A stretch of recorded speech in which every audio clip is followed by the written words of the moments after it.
Chuck. Thank you. June is Internet Safety Month. School is out for summer, and that means kids are home and will likely be glued to their electronic devices even more than they already are. Cyber criminals are well aware of this, and they're targeting your kids' every move online. Cybersecurity expert Reid joins us with tips on how you can keep your kids safe online. Good morning to you, Reid. Thank you for joining us.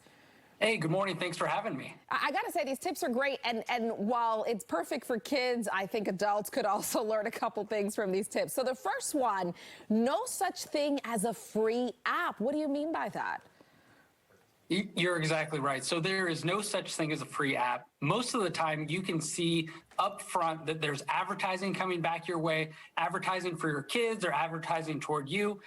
But sometimes there's spyware and malware. So the spyware might actually turn on a camera and see what your kid is doing. And the malware might actually be looking at the actual keystrokes a kid is doing.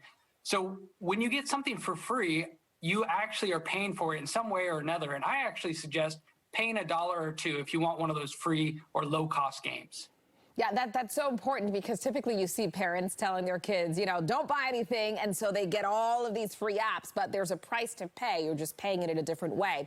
This next one, protect your face. What does that mean?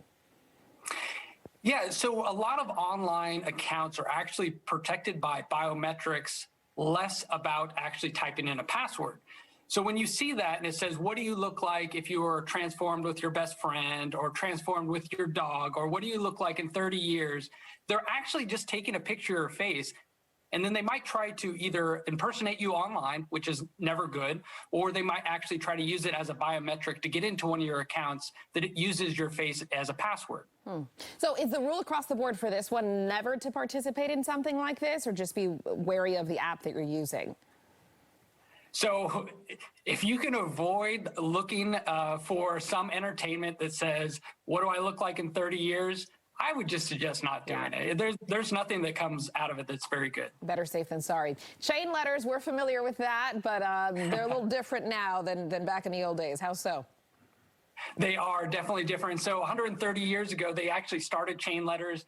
But nowadays, you'll get a text message. And I remember my daughter asking me a question that said, what's your favorite color or something like that. And I asked her what she was doing. She was actually filling in information in a text message going forward. So what people try to do is then they'll go back, figure that out, try to reset a password, because then it will ask you things like, where did you grow up? What high school did you graduate from? Those are the informations they're pulling from to try to reset a password to get into a bank account or an email account in the future. I've seen a lot of adults falling for this one. So yeah, heads up there. A picture's worth more than 1,000 words. Man, kids love taking pictures of everything, and it's not harmless all the time.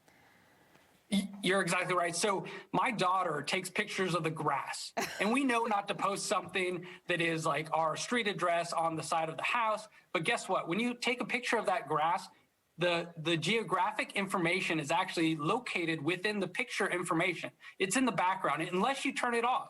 So I would suggest going into your picture settings and make sure that geotagging information is not there, because you don't want a cyber criminal or a real criminal to come to your house and steal a bike or break into your house or anything like that if you're telling people where you live. I just recently did that, turned off that geotagging. Super easy to do, at least on iPhone. I would encourage folks to do that.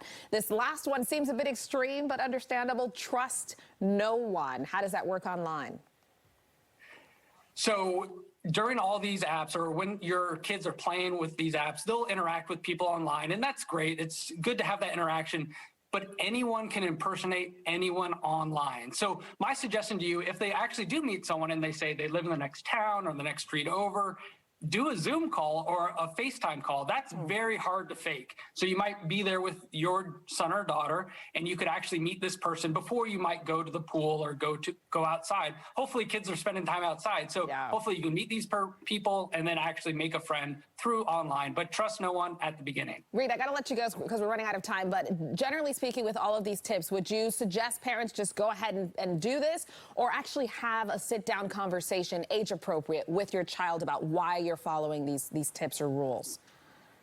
You know, I would go lock everything down first and then have the discussion and then let them do things. So lock everything down, have the discussion, and then explain why you're doing it. All right. Important tips. Like I said, not just for kids, but adults could use a couple of them too. All right. Cybersecurity expert Reid, thank you for joining us this morning. Appreciate it. Thanks for having me. Have a great day. You as well. Thank you. Wisdom. 9:37 is the time. Coming up on